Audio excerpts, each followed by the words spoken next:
बंदी छोड़ सतगुरु रामपाल जी परमेश्वर जी की जय हो।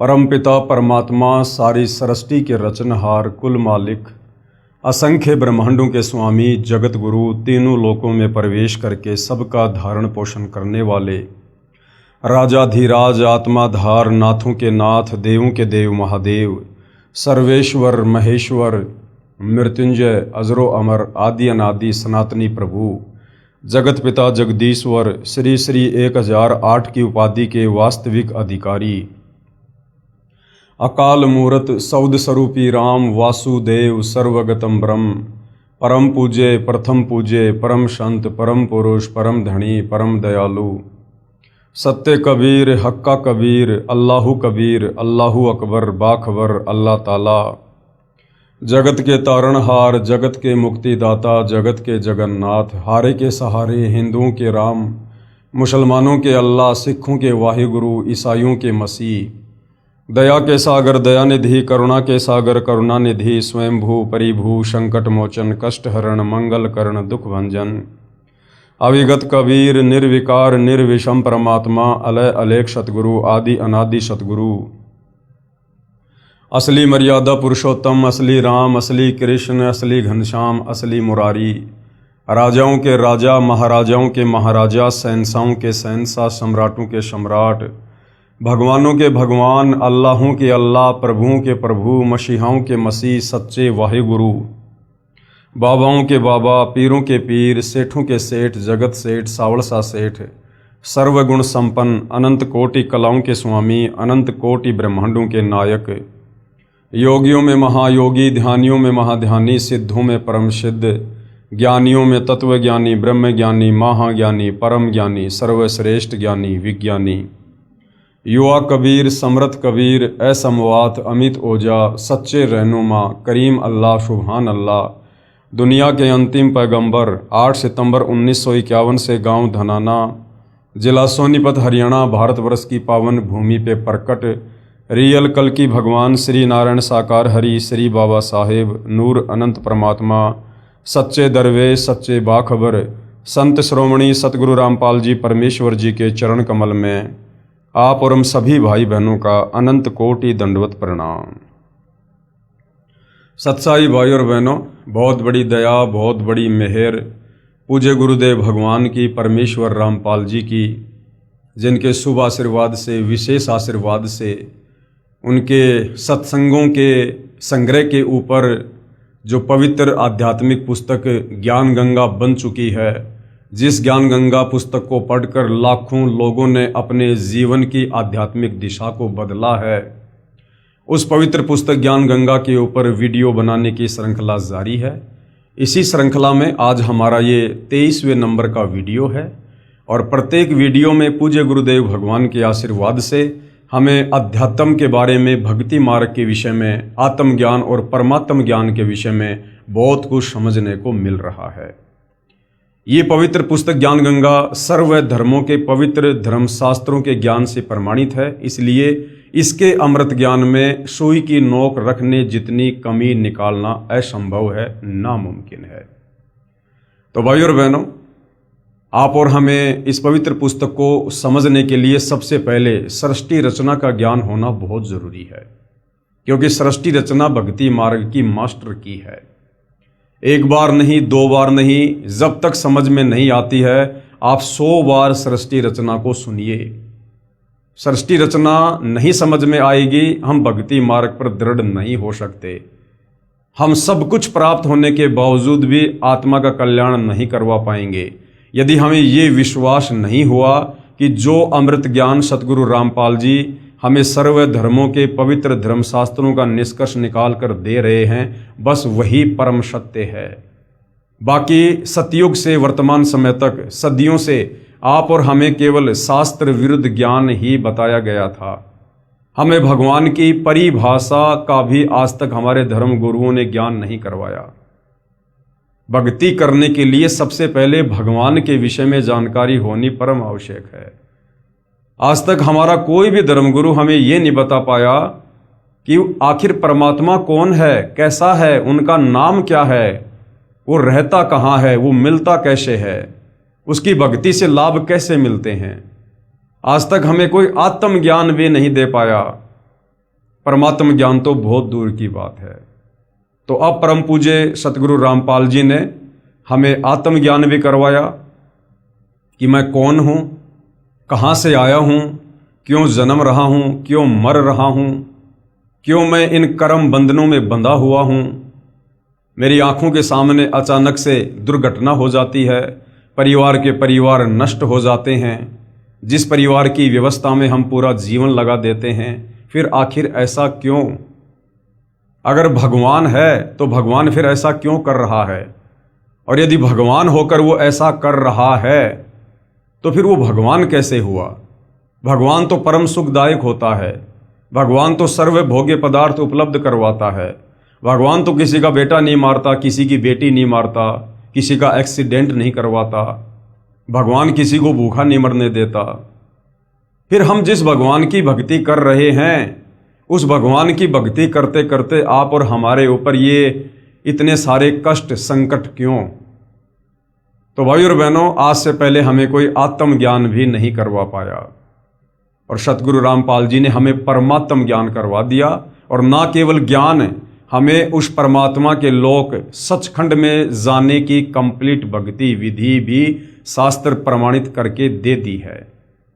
अब यदि कमी रहेगी तो मानव समाज की रहेगी, अन्यथा सतगुरु रामपाल जी ने अध्यात्म का पूरा पिटारा खोल दिया है।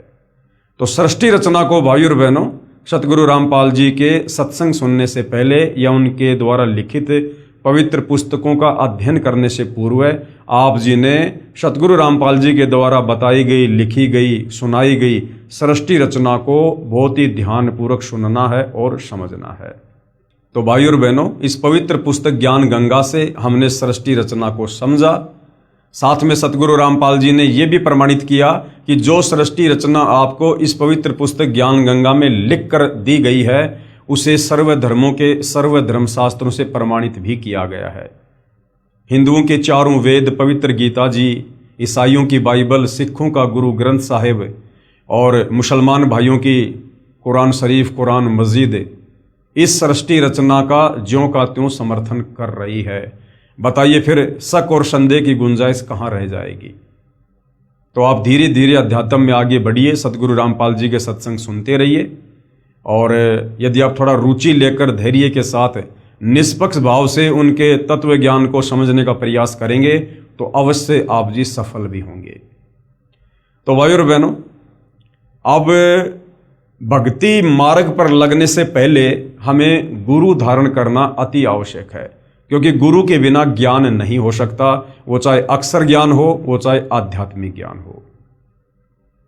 हम अपने बच्चे को अक्षर ज्ञान करवाने के लिए, उसे एक सभ्य नागरिक बनाने के लिए और भविष्य में एक अच्छा व्यक्ति बनाने के लिए, ताकि वो अच्छा पढ़ लिख के डिग्री हासिल करे, एक अच्छी नौकरी प्राप्त करे या खुद का बिजनेस करे, जिससे वो पैसे कमाए, धन कमाए और अपने परिवार का वो अच्छे से पालन पोषण करे। उसके लिए हम अपने बच्चे को स्कूल भेजते हैं गुरु के पास। ठीक इसी प्रकार भाई और बहनों, ये आध्यात्मिक ज्ञान है। अभी तक हमें किसी ने इस आध्यात्मिक ज्ञान के वो लाभ बताए ही नहीं, जिस कारण से हमारी रुचि इस अध्यात्म में आगे बढ़ने की नहीं बनी। अब सतगुरु रामपाल जी ने हमें सृष्टि रचना के माध्यम से बताया है कि बच्चों, तुम यहाँ के रहने वाले नहीं हो, तुम तो यहाँ पर कष्ट भोग रहे हो, कहर भोग रहे हो। छोटी मोटी नौकरी तो छोड़ो, यदि तुम पूरी पृथ्वी के राजा हो तो भी तुम यहाँ पर कष्ट भोग रहे हो, कहर भोग रहे हो। आज तुम्हें इस काल बलि ने धोखा देके तुम्हारे ही पुण्यों से तुम्हें राजा बना दिया, और राजा बनाकर अब ये तुम्हारे से इतने पाप करवा देगा कि अगले जन्मों में सीधा फिर ये उसे गधे की योनि में ठोकेगा। परमेश्वर की वाणी है, एक हरि की भक्ति बिन राजा गधा हो, माटी लदे कुम्हार की घास न डाले कोई। तो अब हमें इस आध्यात्मिक ज्ञान की आवश्यकता पड़ेगी, क्योंकि अब हमें जानकारी हो चुकी है कि हम इस काल के 21 ब्रह्मांड के निवासी नहीं हैं। हम सतलोक में रहा करते थे, हम अपनी गलती से इस काल के साथ यहाँ पर सजा भोगने के लिए आ गए हैं, और हम यहाँ युगों युगों से कर्म दंड भोग रहे हैं। हम सतलोक में रहा करते थे, वहाँ पर किसी चीज़ का अभाव नहीं था। सर्व सुविधा हमें कबीर परमेश्वर जी अपने कोटे से दिया करते थे। प्रत्येक वस्तु वहाँ पर निःशुल्क है। वहाँ ना कोई लक 84 योनियों का कष्ट है, ना वहाँ पर नरक में जाना होता है, ना वहाँ पर तपतशिला का कष्ट है, ना वहाँ जन्म और मरण की पीड़ा है, ना वहाँ कोई कार्य करना पड़ता है, ना वहाँ पर कोई लड़ाई झगड़ा, मान मुटाव, राग द्वेष, ईर्ष्या, छल कपट, धोखाधड़ी, मिलावट, काला बाजारी, रिश्वतखोरी, चोरी, जारी, ठगी, वहाँ कुछ भी नहीं है। वो सुख सागर है, वहाँ केवल सुख ही सुख है। और हम वहाँ पर अविनाशी रूप में रहते हैं। हम कभी नहीं मरते, हम कभी भी बूढ़े नहीं होते, किसी चीज़ का अभाव नहीं है। जो हम सुना करते थे दूध, दही, शहद, अमृत जल की नदियाँ, वो सतलोक में बहा करती हैं। तो भाइयों और बहनों, ऐसे सुखमय स्थान को छोड़कर हम अपनी नादानी के चलते इस काल के बहकावे में आकर जब ये सतलोक में तप कर रहा था, हम पतिव्रता पद से नीचे गिरकर इसके ऊपर आसक्त हो गए, जिसकी सजा आज हम यहाँ इसके 21 ब्रह्मांडों में प्राप्त कर रहे हैं। तो जब ये ज्ञान सतगुरु रामपाल जी ने हमें बताया, समझाया, उसके बाद हमारी अध्यात्म में रुचि बनी कि वास्तव में यदि हमने कोई डिग्री हासिल करनी है तो हमने सतलोक की डिग्री हासिल करनी है। यदि वास्तव में हमने कहीं पर जाकर परमानेंट नौकरी करनी है तो सतलोक में करनी है। नौकरी का मतलब सदा सदा के सुख है। तो अब भाइयों और बहनों, मानव समाज की भक्ति मार्ग में रुचि बनेगी, क्योंकि अब हमें सतगुरु रामपाल जी के आशीर्वाद से यथार्थ भक्ति मार्ग मिला है।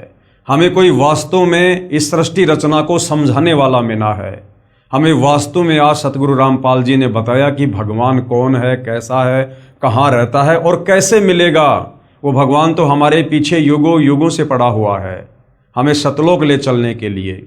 हम अपनी नादानी के चलते उन पर विश्वास नहीं कर पाते हैं, जिस कारण से हम धोखा खा जाते हैं। तो भाई और बहनों, अब हम सबकी रुचि बनेगी, क्योंकि अब हमें सृष्टि रचना का ज्ञान हो चुका है। अब हमें इस काल के 21 ब्रह्मांडों की रचना का ज्ञान हो चुका है कि क्यों इसने ब्रह्मा विष्णु महेश को एक एक गुण युक्त करके आप और हमें यहाँ पर अपने जाल में फंसा रखा है। इसको प्रतिदिन 1 लाख मानव शरीरधारी आत्माओं के सूक्ष्म शरीर से निकली वासना खानी पड़ती है, जिस कारण से ये हमें अपने भोजन के रूप में यहाँ पर पैदा करवाता है और हम इसी प्रकार से अपना कर्मदंड भोगते रहते हैं। तो भाई और बहनों, ज्ञान से भय होता है और भय से फिर इस भक्ति में रुचि बनती है। इसलिए अब पूरे विश्व का मानव समाज आने वाले समय में सतगुरु रामपाल जी की शरण में होगा और सभी लोग भक्ति करके अपनी आत्मा का कल्याण करवाएंगे। तो भाई और बहनों, अध्यात्म में सबसे पहले गुरु होना अति आवश्यक है। अब गांव गांव में, नगर नगर में गुरु बैठे हैं। कोई गेरुआ वस्त्र पहन के, कोई काला वस्त्र पहन के, कोई लाल वस्त्र पहन के, कोई पीताम्बर पहन के, कोई लंबी लंबी जटा बढ़ा के, कोई बिल्कुल सफाचट करवा के, कोई धारा प्रवाह कथा करता है, कोई संस्कृत भाषा में कथा करता है, किसी की करोड़ों में संगत है, कोई मंत्रियों के पास जाता है, किसी के पास मंत्री जाते हैं।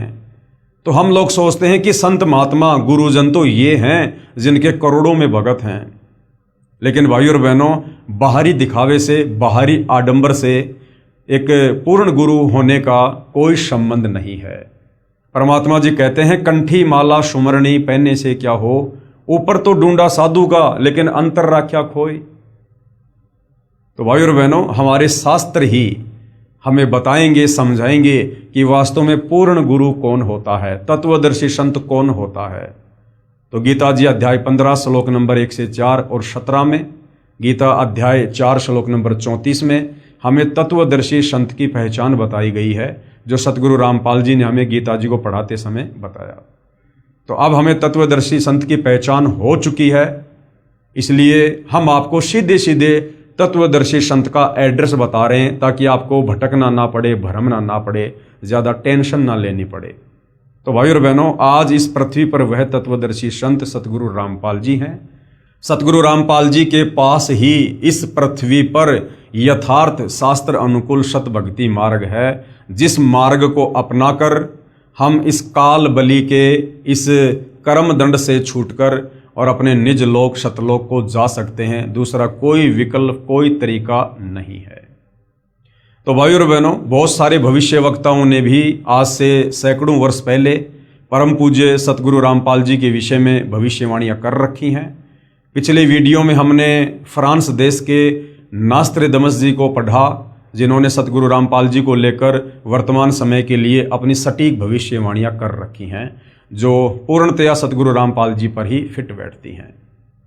उसके बाद और भी बहुत सारे जाने माने भविष्यवक्ता हैं जिन्होंने वर्तमान समय में सतगुरु रामपाल जी को लेकर भविष्यवाणियां की हैं और वर्तमान समय की परिस्थितियों को लेकर भी भविष्यवाणियां की हैं, और प्रत्येक की भविष्यवाणियां सत्य साबित भी होती आ रही हैं। तो आगे की भविष्यवाणियां भी सत्य ही साबित होंगी। और यदि सतगुरु रामपाल जी ने अपनी पवित्र पुस्तक ज्ञान गंगा में उन भविष्यवाणियों का समावेश किया है, तो निसंदेह वो भविष्यवाणियां समय आने पर सत्य ही साबित होंगी। तो सतगुरु रामपाल जी को लेकर और किन किन भविष्यवक्ताओं ने भविष्यवाणियां की हुई हैं, ताकि इन भविष्यवाणियों को देखकर हमारा विश्वास और अधिक दृढ़ हो कि वास्तव में हम पूर्ण संत की शरण में हैं, तत्वदर्शी संत की शरण में हैं। और यदि हम आजीवन मर्यादा में रहकर इस भक्ति मार्ग पर लगे रहे तो हमारी आत्मा का कल्याण इसी जन्म में 100% पक्का है। तो यहां पर लिखा है, सतगुरु रामपाल जी महाराज के समर्थन में अन्य भविष्यवक्ताओं की भविष्यवाणियां। इंग्लैंड के ज्योतिषी कीरो ने सन 1925 में लिखी पुस्तक में भविष्यवाणी की है, 20वीं सदी अर्थात सन 2000 ईस्वी के उत्तरार्ध में, यानी सन 1950 के पश्चात उत्पन्न संत ही विश्व में एक नई सभ्यता लाएगा। तो सतगुरु रामपाल जी का जो प्राकाट्य है वो 8 सितंबर 1951 को हुआ, यानी 20वीं सदी जब आधी गुजर गई 1950, उसके बाद जो संत प्रकट होगा और पूरे विश्व में आध्यात्मिक क्रांति के द्वारा परिवर्तन लेकर आएगा, तो ये सतगुरु रामपाल जी के ऊपर बिल्कुल सटीक बैठती है, क्योंकि 8 सितंबर 1951 को सतगुरु रामपाल जी का धरती पर प्राकाट्य होता है। सन 1950 के बाद उत्पन्न संत ही विश्व में एक नई सभ्यता लाएगा।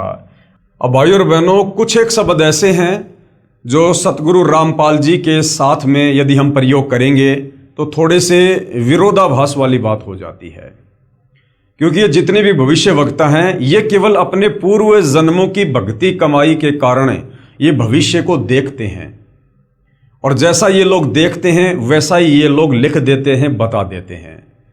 इन्हें संत के विषय में, भक्ति के विषय में, भक्ति मार्ग के विषय में इन्हें कुछ नहीं पता होता है। ये केवल उतना ही बताते हैं जितना ये लोग देखते हैं।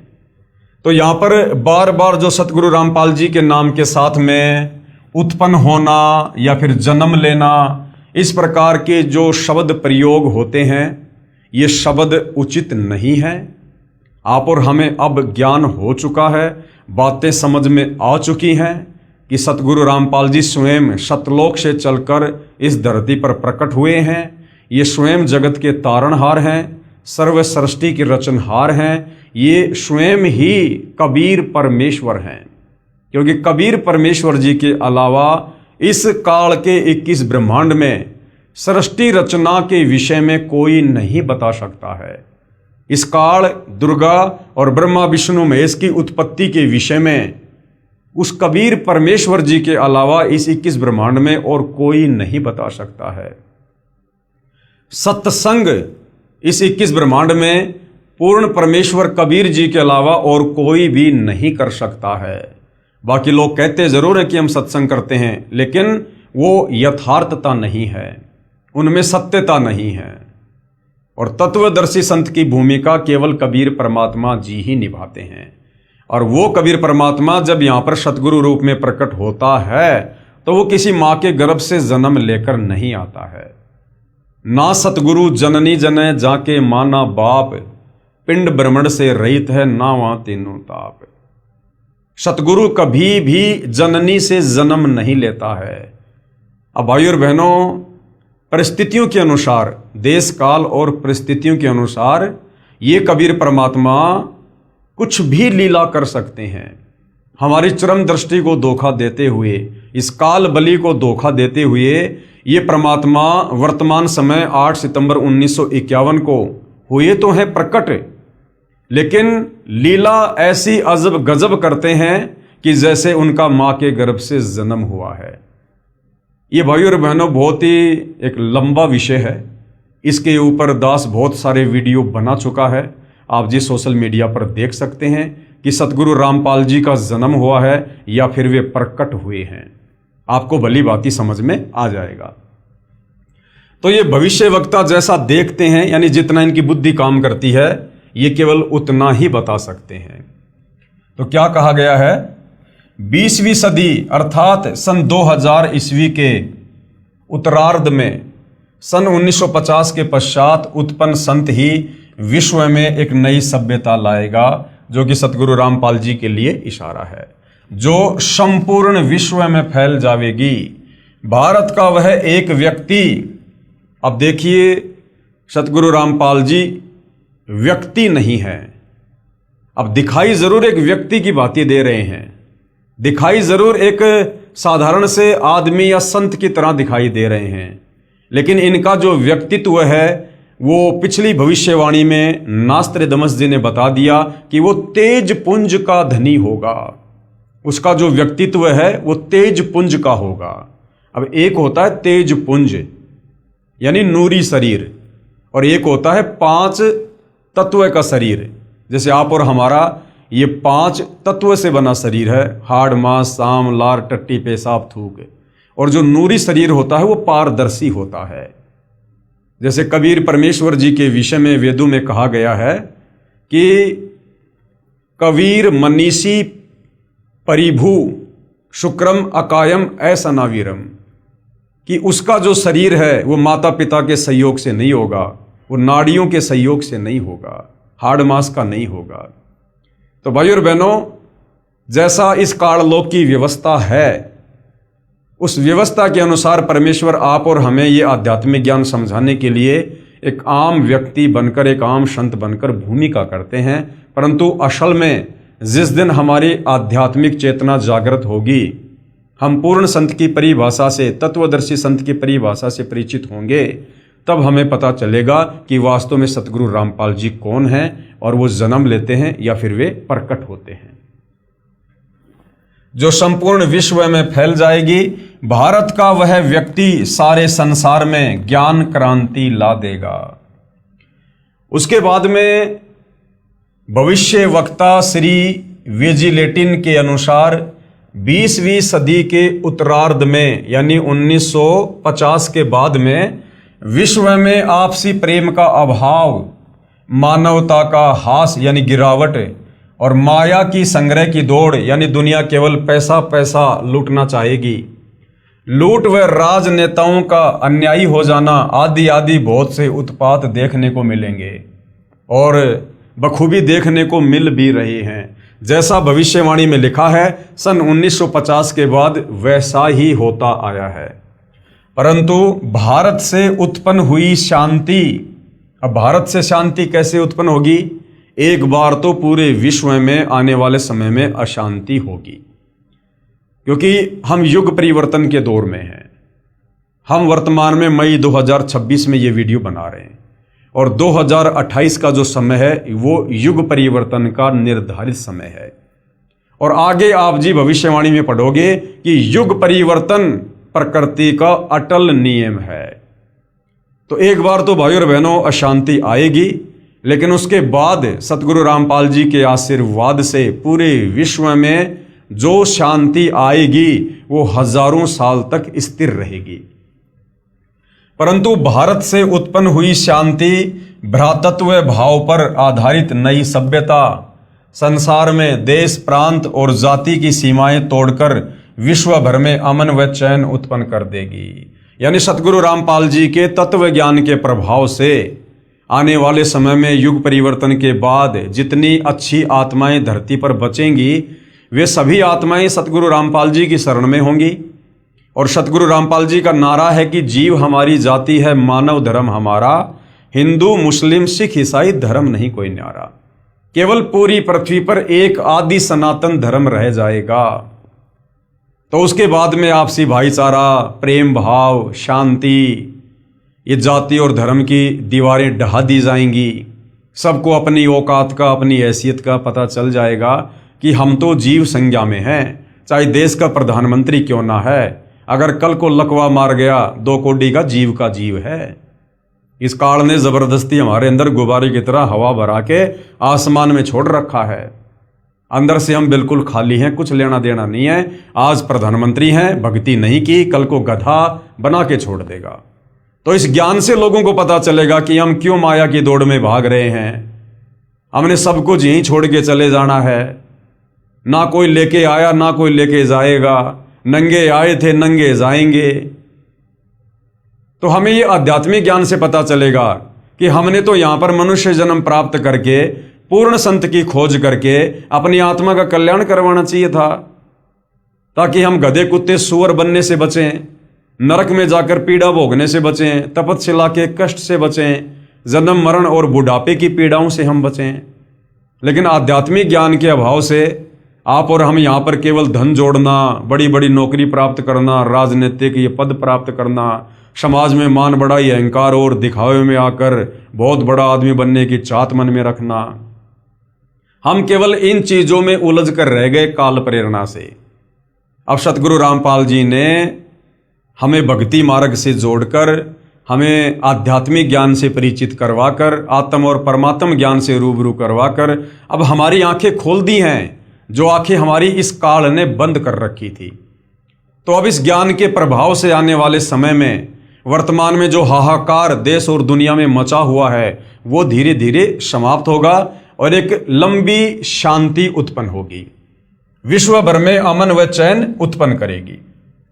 उसके बाद में अमेरिका की महिला भविष्यवक्ता है जीन डिक्सन।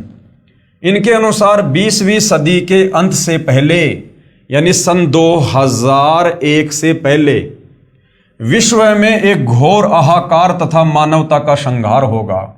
वैचारिक युद्ध के बाद आध्यात्मिकता पर आधारित एक नई सभ्यता संभवतः भारत के ग्रामीण परिवार के व्यक्ति के नेतृत्व में जमेगी और संसार से युद्ध को सदा सदा के लिए विदा कर देगी।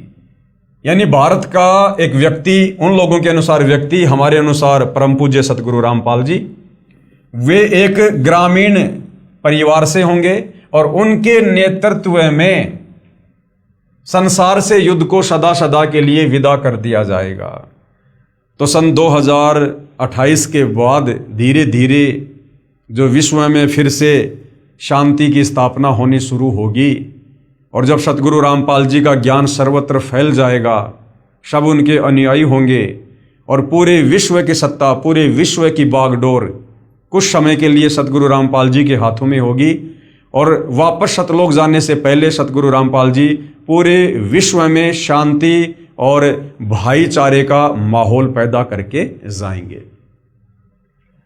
नंबर 4, अमेरिका के श्री एंडरसन के अनुसार 20वीं सदी के अंत से पहले या 21वीं सदी के प्रथम दशक में, यानी 2010 तक विश्व में असभ्यता का नंगा तांडव होगा। और हम देख भी रहे हैं भाई और बहनों, इस बीच भारत के एक देहात का एक धार्मिक व्यक्ति, यानी भारत के गांव में रहने वाला, इन लोगों के अनुसार व्यक्ति और हमारे अनुसार परम पूज्य सतगुरु रामपाल जी, एक मानव, एक भाषा और एक झंडा की रूपरेखा का संविधान बनाकर संसार को सदाचार, उदारता, मानवीय सेवा व प्यार का सबक देगा। एक मानव, यानी सबको पता चलेगा कि हमारा एक ही धर्म है, मानव धर्म। जीव हमारी जाति है, मानव धर्म हमारा, हिंदू मुस्लिम सिख ईसाई धर्म नहीं कोई न्यारा। एक आदि सनातन धर्म होगा, अर्थात सबका मानव धर्म होगा। तो सतगुरु रामपाल जी सबको एक सूत्र में जोड़कर जाएंगे। ये धर्म की दीवारों को ढहा दिया जाएगा और सब एक अच्छे मानव की भूमिका निभाएंगे। लोगों में मानवता होगी, इंसानियत होगी, सदाचारी होंगे। तो एक मानव यानी सबका एक मानव धर्म होगा। एक भाषा, सतगुरु रामपाल जी हमें जो तत्व ज्ञान दे रहे हैं, ये तत्व ज्ञान पूरे विश्व की भाषा होगी, अर्थात पूरा विश्व सतगुरु रामपाल जी के बताए अनुसार भक्ति करेगा। और एक झंडे का मतलब है पूरे विश्व में सतगुरु रामपाल जी का ही साम्राज्य होगा। यह है मसीहा। अब देखिए भाई और बहनों, ये जो भविष्य वक्ता होते हैं ये कभी तो कह रहे हैं कि व्यक्ति, फिर कह रहे हैं कि एक मसीहा। अब मसीहा में और व्यक्ति में रात और दिन का अंतर होता है। एक व्यक्ति कभी मसीहा नहीं हो सकता। मसीहा का मतलब है परमात्मा, भगवान, मालिक। यह है मसीहा सन 1999 तक विश्व में आगे आने वाले हजारों वर्षों के लिए धर्म व सुख शांति भर देगा। यानी सन 1994 से और सन 1999 तक सतगुरु रामपाल जी ने जो सत्संग किए हैं, करोथा के सत्संग हैं, जींद के सत्संग हैं, काठमंडी के सत्संग हैं, रोहतक वाले सत्संग हैं, यानी गांव गांव जाकर सतगुरु रामपाल जी ने आदरणीय गरीबदास जी के सदग्रंथ साहिब को आधार बनाकर जो सत्संग किए हैं, उन सत्संगों को सुनकर आने वाले समय में पूरा विश्व इस आध्यात्मिक ज्ञान से परिचित होगा। क्योंकि सतगुरु रामपाल जी ने शुरुआत में जो सत्संग किए हैं वो पांचवें वेद, सूक्ष्म वेद को आधार बनाकर सत्संग किए हैं। यानी वास्तव में जिनको हम सत्संग कह सकते हैं, वास्तव में जो आत्मा की खुराक है, वो सन 1994 से लेकर सन 1999 तक सतगुरु रामपाल जी के द्वारा किए गए सत्संग हैं। उसके बाद में सन 1999 में सतलोक आश्रम करोथा की शुरुआत करके सतगुरु रामपाल जी ने 2014 तक केवल ज्यादातर हमें धर्मशास्त्रों से प्रमाणित करके इस ज्ञान को समझाया है। जैसे गीता जी को दिखाना, चारों वेदों को दिखाना, कुरान शरीफ को दिखाना, कुरान मस्जिद को दिखाना, तौरेत, जबूर, इंजिल को दिखाना, बाइबल को दिखाना, गुरु ग्रंथ साहिब को दिखाना, अन्य साधु संत महात्माओं के आधे अधूरे ज्ञान की पुस्तकों को दिखाना। तो सन 2000 से 2014 तक तो सतगुरु रामपाल जी ने आप और हमें समझाने के लिए कि जो ज्ञान उन्होंने सन 1994 से 1999 तक कहा है, पांचवें वेद, सूक्ष्म वेद को आधार बनाकर, वो परम सत्य है। हमें उस पर विश्वास करवाने के लिए उन्होंने ये हमारे धर्मशास्त्र दिखाए कि भाई तुम्हें जो ज्ञान दिया जा रहा है ये ज्ञान तुम्हारे ही धर्म की पवित्र पुस्तकों से प्रमाणित है, तुम विश्वास करो। तो सन 1994 से 1999 तक जो सत्संग सतगुरु रामपाल जी ने पांचवें वेद, सूक्ष्म वेद को आधार बनाकर किए हैं, इन सत्संगों को सुनकर ये आत्मा जागृत होगी। नंबर 5, हॉलैंड के भविष्य दृष्टा श्री गेरार्ड क्राइसे के अनुसार 20वीं सदी के अंत से पहले यानी सन 2000 से पहले या 21वीं सदी के प्रथम दशक में यानी 2010 तक भयंकर युद्ध के कारण कई देशों का अस्तित्व ही मिट जाएगा। अब देखिए भाइयों और बहनों, ये भविष्यवाणियां हैं। ये भविष्य वक्ता केवल उतना ही बता सकते हैं जितना वो देखते हैं। अब वो जो देख रहे हैं उसको आगे बढ़ाना, कम करना, ये फिर परमात्मा के हाथ में है। सतगुरु जो चाहे सो कर ही, 14 कोटि दूत यम डर ही, ओत भूत जम त्रास निवारे और चित्र गुप्त के कागज पाड़े। कहते मासा घटे न तिल बदे विधाता लिखे जो लेख। ये भविष्य वक्ता जो बता रहे हैं ये विधाता का लिखा हुआ लेख था। मासा घटे न तिल बदे विधाता लिखे जो लेख, पर साचा सतगुरु मेट कर ऊपर मार दे मेख। ये सन 2012 में ये विश्व युद्ध होना था, अनेक देशों का अस्तित्व मिट जाना था। भाइयों और बहनों, यदि आप लोगों को याद हो तो थोड़ा सा विचार कीजिए।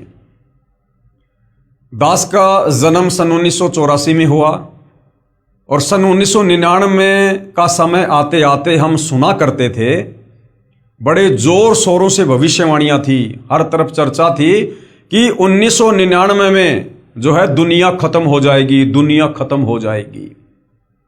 भाइयों और बहनों, 1999 में दुनिया खत्म होनी थी, क्योंकि 1999 में तीसरा विश्व युद्ध होना था।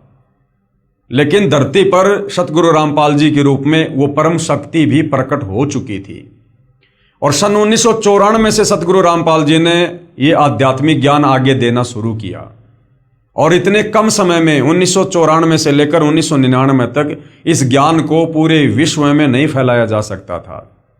इसलिए सतगुरु रामपाल जी ने उस समय को आगे बढ़ाया कि इस ज्ञान को और ज्यादा फैलाया जाए। आत्माएं इस ज्ञान को सुनकर समझकर तत्वदर्शी संत की शरण में आकर अपना बचाव करें, अपने परिवार का बचाव करें। इस समय को बढ़ाया गया सन 2012 तक।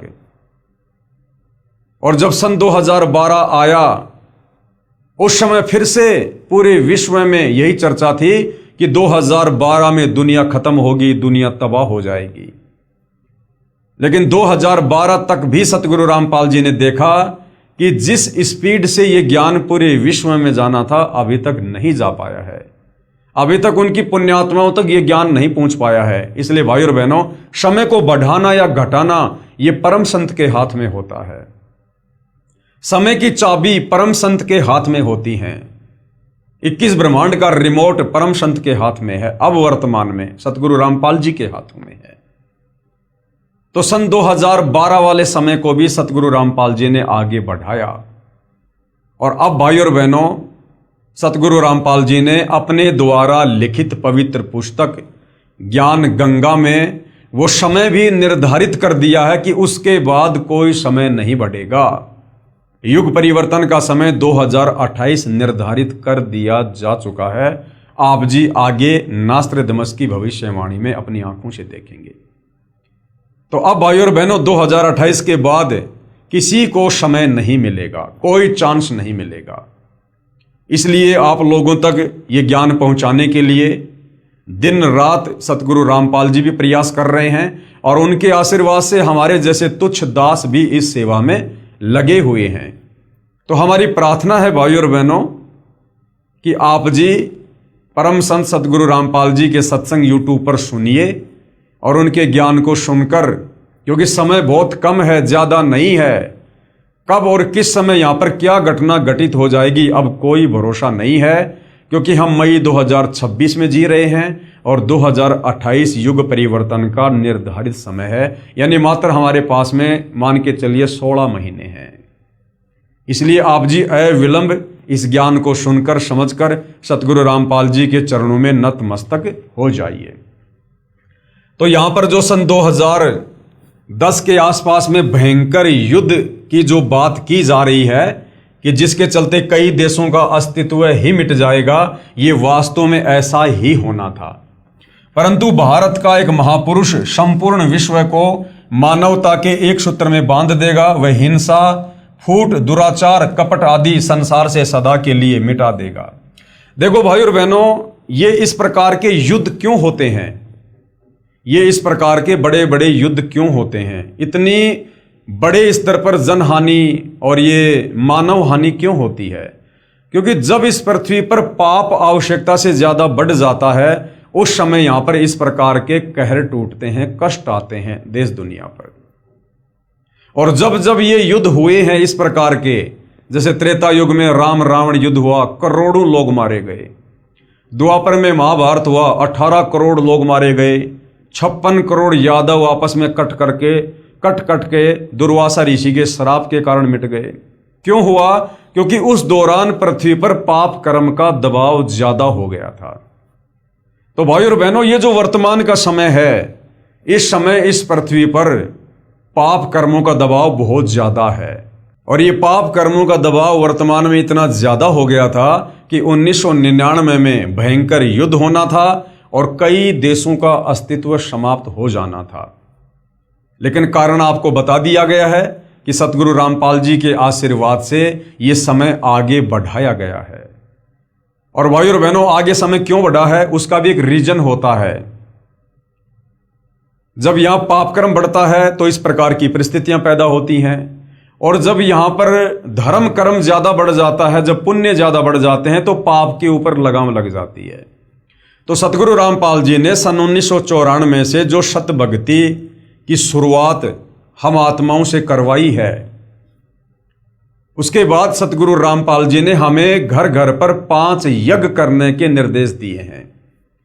एक यज्ञ है ज्ञान की, दूजी यज्ञ है ध्यान, तीजी यज्ञ है हवन की, चौथी यज्ञ प्रणाम और 5वीं यज्ञ है धर्म भंडारे।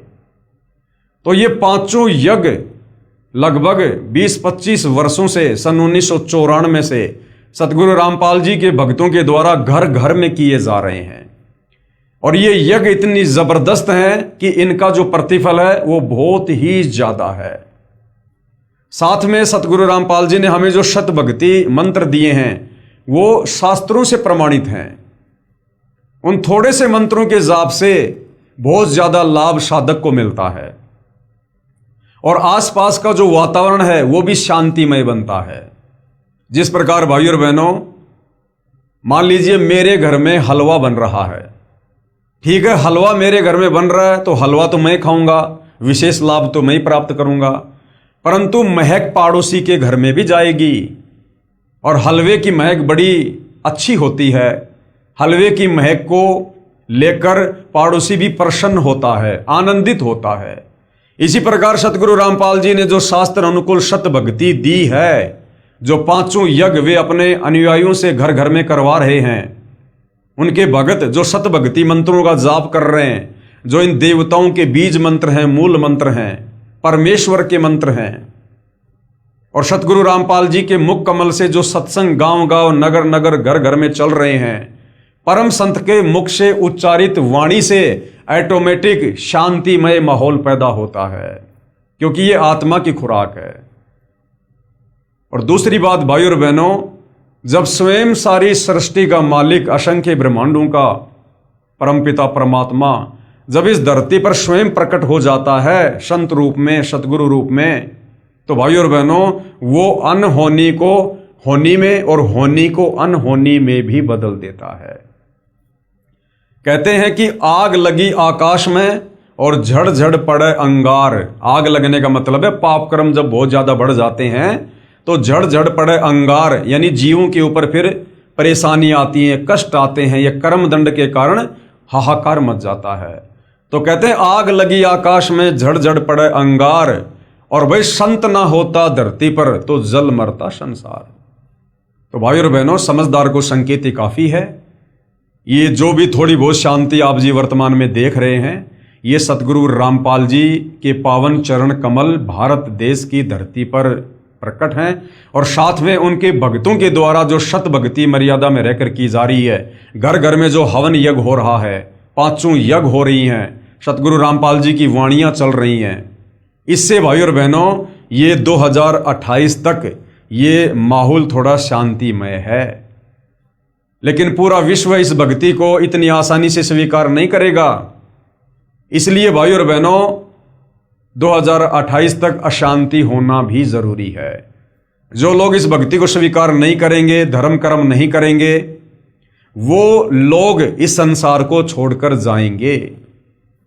अर्थात यहां पर बहुत ही कम जनसंख्या शेष रह जाएगी।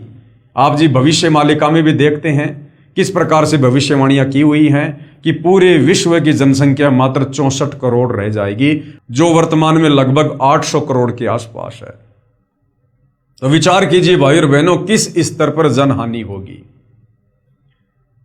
अब भाई और बहनों हम ये भी नहीं कह सकते कि मात्र 64 करोड़ ही बचेंगे, क्योंकि परमात्मा स्वयं धरती पर सतगुरु रामपाल जी के रूप में प्रकट हैं, और ये परमात्मा कुछ भी कर सकता है। ये तिल की ओट में पहाड़ को भी छुपा सकता है। तो भाई और बहनों, जिन्होंने अपना बचाव करना है, अपने परिवार का बचाव करना है, और विशेष तौर पर भाई और बहनों अपनी आत्मा का कल्याण करवाना है, तो समय रहते सतगुरु रामपाल जी के सत्संगों को सुनकर समझकर उनकी शरण में जरूर आना चाहिए। परंतु भारत का एक महापुरुष संपूर्ण विश्व को मानवता के एक सूत्र में बांध देगा। वह हिंसा, फूट, दुराचार, कपट आदि संसार से सदा के लिए मिटा देगा। अमेरिका के भविष्यवक्ता श्री चार्ल्स क्लार्क के अनुसार 20वीं सदी के अंत से पहले, यानी सन 2000 से पहले, एक देश विज्ञान की उन्नति में सब देशों को पछाड़ देगा, यानी अमेरिका। परंतु भारत की जो प्रतिष्ठा है विशेषकर इसके धर्म और दर्शन से होगी। लेकिन भारत देश की जो पहचान होगी वो विज्ञान से नहीं होगी, अध्यात्म से होगी, भक्ति मार्ग से होगी, और वो आने वाले समय में 2028 के बाद होगी, जिससे पूरा विश्व अपना लेगा। ये धार्मिक क्रांति 21वीं सदी के प्रथम दशक में संपूर्ण विश्व को प्रभावित करेगी और मानव को आध्यात्मिकता पर विवश कर देगी। यानी सन 2010-12 तक सतगुरु रामपाल जी ने सर्वधर्मों के धर्मशास्त्र दिखा दिखाकर अपने सत आध्यात्मिक ज्ञान को आप और हमारे सामने प्रमाणित करके रख दिया है, छोड़ दिया है। CD, DVD, memory card, YouTube पर आपको सत्संग मिल जाएंगे। नंबर 7, हंगरी की महिला ज्योतिषी बोरिस्का के अनुसार सन 2000 ईस्वी से पहले उग्र परिस्थितियों, हत्या और लूटमार के बीच ही मानवीय सद्गुणों का विकास एक भारतीय फरिश्ते के द्वारा भौतिकतावाद से सफल संघर्ष के फलस्वरूप होगा, जो चिरस्थायी रहेगा। इस आध्यात्मिक व्यक्ति के बड़ी संख्या में छोटे छोटे लोग ही अनुयायी बनकर भौतिकतावाद को आध्यात्मिकता में बदल देंगे।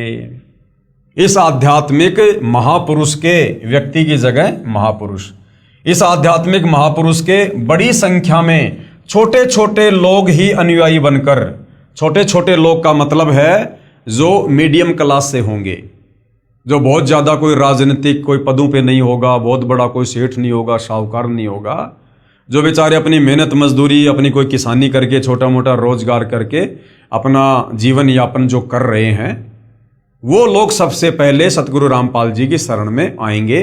उन लोगों को यहाँ पर छोटे छोटे लोग कहा गया है। तो वो क्या करेंगे? भौतिकतावाद को त्याग कर आध्यात्मिकता में वो सबसे पहले अपने आप को ढालेंगे।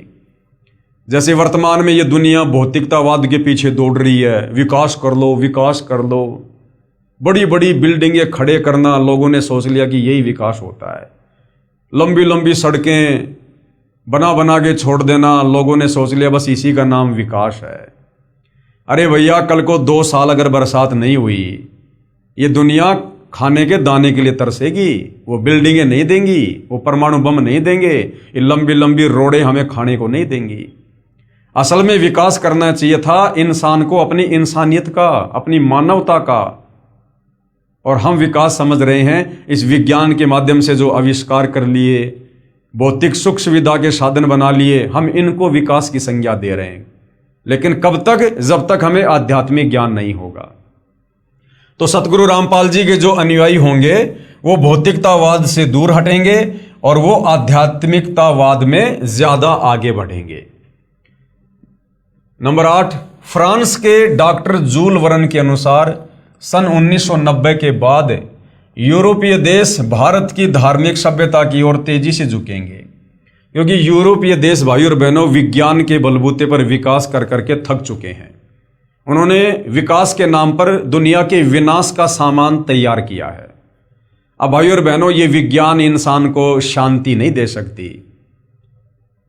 अरे चाहे यूरोप का हो, चाहे इंग्लैंड का हो, चाहे अमेरिका का हो, आत्मा तो सब परमात्मा की है और आत्मा को चाहिए परमात्मा। जब तक परमात्मा नहीं मिलेगा, सत भक्ति नहीं मिलेगी जो कि आत्मा की खुराक है, तब तक ये आत्मा चैन से बैठ नहीं सकती। चाहे कितनी ही विज्ञान से उन्नति कर लो, साल 2 साल 10 साल तो तुम खुशी महसूस कर सकते हो, लेकिन वो बेचैनी खत्म नहीं होगी जब तक हमें परमात्मा नहीं मिलेगा, सत भक्ति नहीं मिलेगी। तो अब क्या होगा? वो लोग भौतिकतावाद से भी थक चुके हैं, उब चुके हैं। बड़ा बड़ा के विज्ञान, बड़ा बड़ा के ये इंस्ट्रूमेंट, इंटरनेट, सैटेलाइट, ये हवाई जहाज, बड़ी बड़ी कार, बड़ी बड़ी कोठियां, वो लोग थक चुके हैं, परेशान हो चुके हैं, मेंटल होने की स्थिति में है। उनको सुख नहीं है, शांति नहीं है, चैन नहीं है उनको। उनकी संस्कृति समाप्त हो चुकी है, उनके संस्कार खत्म हो चुके हैं। तो अब क्या होगा? अब वो धीरे धीरे भारत देश की ओर बढ़ेंगे और अध्यात्म को अपनाएंगे। सन 2000 तक विश्व की आबादी 640 करोड़ के आसपास होगी। यानी भविष्यवक्ताओं ने पहले ही भविष्यवाणियां कर रखी हैं। भारत से उठी ज्ञान की धार्मिक क्रांति नास्तिकता का नाश करके आंधी तूफान की तरह संपूर्ण विश्व को ढक लेंगी। यानी सतगुरु रामपाल जी का आध्यात्मिक ज्ञान, तत्व ज्ञान धीरे धीरे 2028 के बाद पूरे विश्व में फैल जाएगा। उस भारतीय महान आध्यात्मिक महापुरुष के अनुयायी देखते देखते एक संस्था के रूप में आत्म शक्ति से संपूर्ण विश्व पर प्रभाव जमा लेंगे। अर्थात सतगुरु रामपाल जी के ज्ञान का घर घर में प्रचार करके सब तक ये सूचना पहुंचा देंगे कि भाई परमात्मा धरती पर है, अपनी आत्मा का कल्याण करवा लो, वरना 4 दिन का जीवन है, जिस दिन गुब्बारा फूटेगा फिर कुछ भी लेना देना नहीं है। नंबर 9, फ्रांस के नास्त्रडमस के अनुसार विश्व भर में सैनिक क्रांतियों के बाद थोड़े से ही अच्छे लोग संसार को अच्छा बनाएंगे। ये 2028 के आसपास की भविष्यवाणी है भाई और बहनों, कि विश्व भर में सैनिक क्रांतियों के बाद यानी लड़ाई झगड़े के बाद पूरी दुनिया में थोड़े बहुत ही अच्छे लोग बचेंगे। फ्रांस के नास्त्रडमस के अनुसार विश्व भर में सैनिक क्रांतियों के बाद थोड़े से ही अच्छे लोग संसार को अच्छा बनाएंगे, जिनका महान धर्मनिष्ठ विश्व विख्यात नेता, यानी हमारे नेता कौन है? सतगुरु रामपाल जी। धार्मिक नेता कौन है? सतगुरु रामपाल जी। 20वीं सदी के अंत और 21वीं सदी की शुरुआत में किसी पूर्वी देश से जन्म लेकर, अब नास्त्रडमस जी के अनुसार जन्म लेना, हमारे अनुसार प्रकट होकर भ्रातृवर्ती व सौजन्यता द्वारा सारे विश्व को एकता के सूत्र में बांध देगा। किसी पूर्वी देश से, तो भाई और बहनों विश्व के मानचित्र में हमारा जो भारत देश है वो पूर्वी देशों में आता है। नास्त्रडमस शतक 1 श्लोक 50 में प्रमाणित कर रहा है, 3 ओर से सागर से यानी समुद्र से घिरे द्वीप में उस महान संत का प्राकट्य होगा। तो भाई और बहनों हमारा जो देश है वो 3 ओर से सागर से जो है वो आच्छादित है, यानी हिंद महासागर। जो देश 3 ओर से सागर से ढका होगा, समुद्र से ढका होगा, तो हमारा जो भारत देश है वो 3 तरफ जो है समुद्र से ढका हुआ है। 3 ओर से सागर से घिरे द्वीप में उस महान संत का जन्म होगा। उस समय तत्व ज्ञान के अभाव से अज्ञान अंधेरा होगा, नैतिकता का पतन होकर हाहाकार होगा। वह सायरन यानी वह धार्मिक नेता गुरुवर अर्थात गुरुजी को वर यानी श्रेष्ठ मानकर अपनी साधना करेगा तथा करवाएगा। वह धार्मिक नेता यानी तत्वदर्शी संत अपने धर्म बल अर्थात भक्ति की शक्ति से तथा तत्व ज्ञान द्वारा सर्व राष्ट्रों को यानी सभी देशों को नतमस्तक करेगा। आने वाले समय में जो भी देश भारत की ओर लड़ाई झगड़े की मनसा से मुंह उठाएगा वो मुंह की खाएगा, अंत में उनको नतमस्तक होना पड़ेगा। जिस कदर वो लोग भारत में तबाही मचाना चाहेंगे उस कदर तबाही सतगुरु रामपाल जी नहीं मचाने देंगे। एशिया में उसे रोकना अर्थात उसके प्रचार में बाधा करना पागलपन होगा। शतक 1 50 सेंचुरी कन्ना 50। आगे हैं 10 नंबर। इजराइल के प्रोफेसर हरार के अनुसार भारत देश का एक दिव्य महापुरुष, अब देखिए कोई तो कह रहा है दिव्य महापुरुष, कोई कह रहा है व्यक्ति, कोई कह रहा है मसीहा, कोई कहता है धार्मिक नेता।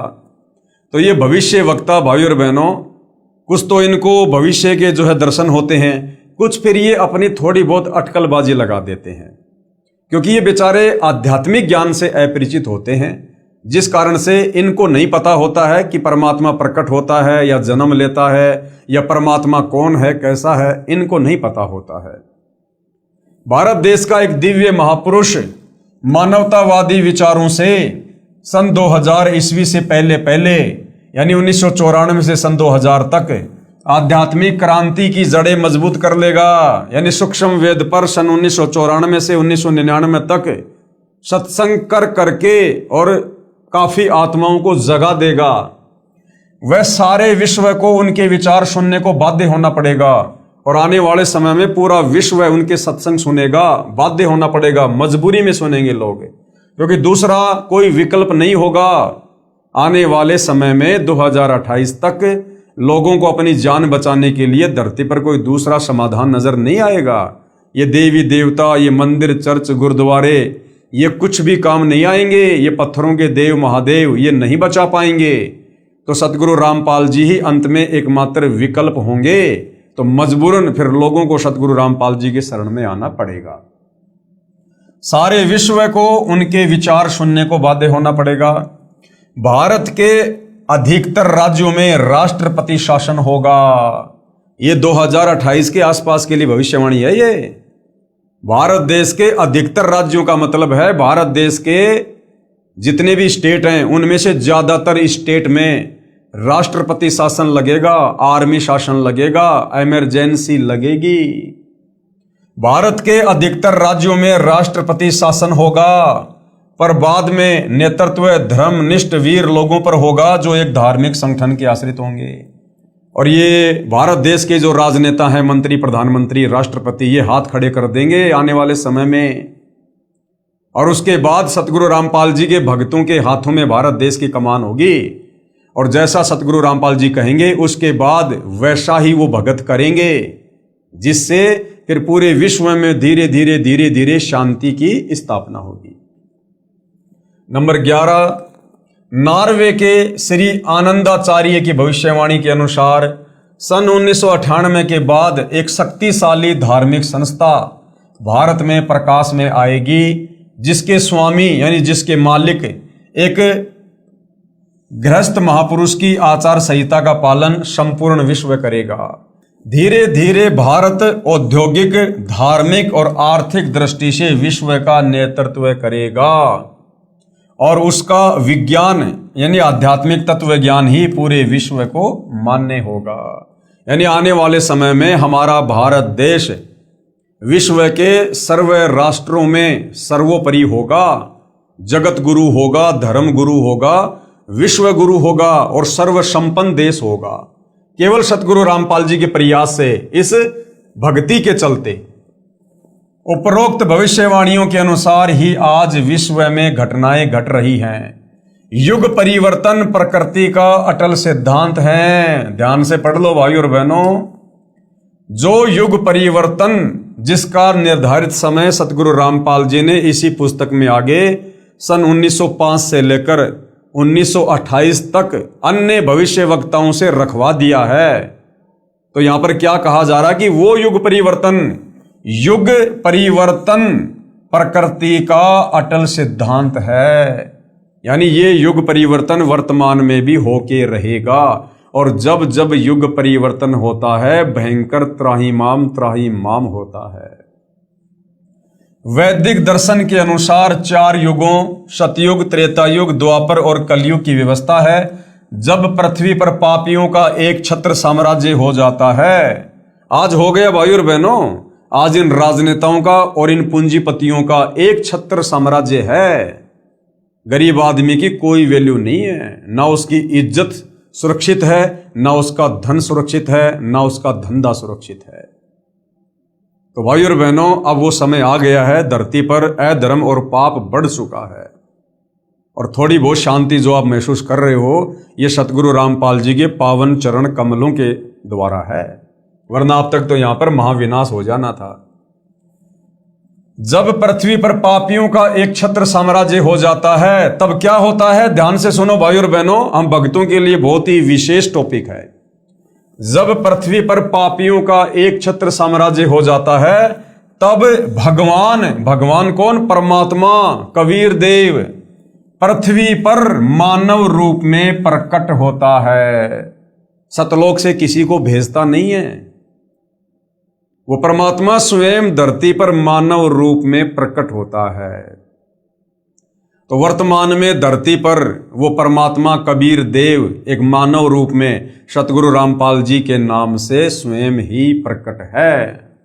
अब इतने बढ़िया बढ़िया प्रमाण मिल रहे हैं भाई और बहनों, लेकिन ये विश्वास उन्हीं को होगा जिन आत्माओं के संस्कार बहुत ही मजबूत हैं, जिन्होंने अपने गुरुदेव भगवान पर पूर्णतः विश्वास कर लिया है, जिन्होंने सृष्टि रचना को कई बार सुन के और अपने मन में ये विश्वास पैदा कर लिया है कि पूज्य गुरुदेव भगवान ने जो कहा है और जो प्रमाणित करके दिखाया सर्व धर्म शास्त्रों से अपने आध्यात्मिक ज्ञान को, उसके अलावा सब यहां पर झूठ है। तो उन्हीं आत्माओं को विश्वास होगा कि वास्तव में आज इस धरती पर पूज्य गुरुदेव सतगुरु रामपाल जी के नाम से स्वयं कबीर भगवान, कबीर परमात्मा जी ही प्रकट हैं। यानी सतगुरु रामपाल जी कबीर जी के कोई अवतार, उनके द्वारा भेजे गए दास या उनके द्वारा सतलोक से भेजी गई कोई आत्मा नहीं है, ये स्वयं ही परमात्मा है। मानवता के इस पूर्ण विकास का काम अनादिकाल से भारत ही करता आया है। मानवता के इस पूर्ण विकास का काम यानी आत्मा को आध्यात्मिक ज्ञान देकर, सतभक्ति देकर जागृत करने का काम, आप और हमें सतभक्ति मार्ग देकर अपने परमपिता परमेश्वर के विषय में जानकारी देने का काम ये भारत देश ही करता आया है। क्योंकि गुरुदेव भगवान बार बार कहते हैं कि बच्चों, ये जो भारत देश है ये अध्यात्म की यूनिवर्सिटी है। परमात्मा यहीं से अपने मार्ग की हर युग में शुरुआत करते हैं। मानवता के इस पूर्ण विकास का काम अनादिकाल से भारत ही करता आया है। इसी पुण्य भूमि पर अवतारों का अवतरण अनादिकाल से होता आ रहा है। लेकिन कैसी विडंबना है कि ऋषि मुनियों, महापुरुषों व अवतारों के जीवन काल में उस समय के शासन व्यवस्था व जनता ने उनकी दिव्य बातों व आदर्शों पर ध्यान नहीं दिया और उनके अंतर्ध्यान होने पर यानी उनके जाने पर दुगने उत्साह से उनकी पूजा शुरू करके पूजने लग जाते हैं।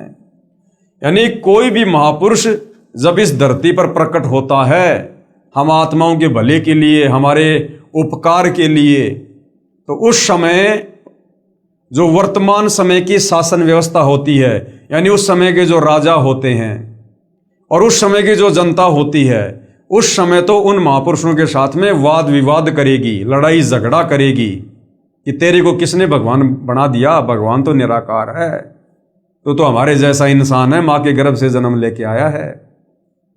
उनकी बातों पर कोई विशेष ध्यान नहीं देता है। जैसे आज से पहले 4 युगों में कबीर परमात्मा जी सतलोक से चलकर इस धरती का उद्धार करने के लिए, हमें आध्यात्मिक सुख और लाभ देने के लिए आए।